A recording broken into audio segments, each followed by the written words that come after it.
amicali. Sì. Quanto contano secondo voi le amicizie quando una relazione finisce? Le amicizie quando finiscono. Quanto sono No, importanti gli amici. le altre. Ah, bravo, perché io delle volte non capisco. No, gli amici sono il pilastro più Sì, importante sì, e no, certo. per quello uno deve essere bravo quando si fidanza a non sparire, perché poi quando finisce te devi aggrappare a loro, quindi molti spariscono, poi mi sono lasciato, scusa sei? Non mi ricordo più Vedi, chi sei. No, importantissima amicizia. Claudio è un fan dell'arte della guerra, cioè molto Sì, strategico. sì, sempre stratega. Invece Elena, c'è una grande complicità tra i personaggi femminili del film.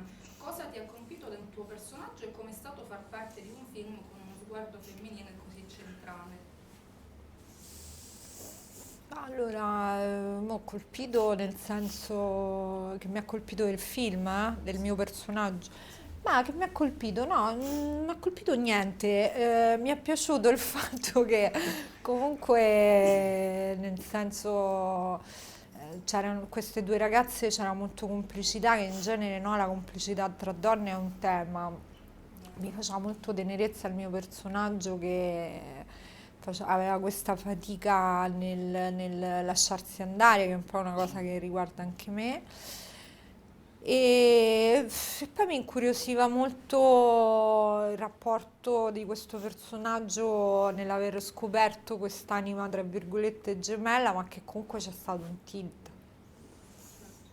Claudio, tu arrivi dal mondo social e della comicità online. Quanto cambia il ritmo della recitazione in una commedia cinematografica? Tutto, cambia tutto, online è tutto veloce, subito, e tu nei primi secondi devi già essere entrato nel vivo del tema del video che poi può durare dal reel di 1 minuto al corto su YouTube di 10 minuti.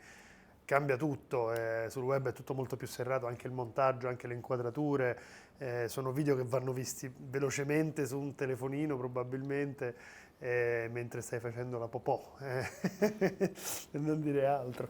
Quindi sono proprio dei media diversi, è un linguaggio diverso, anche il modo di recitare è diverso, di dirigere, è tutto diverso. Grazie. Grazie a te. Sto piano.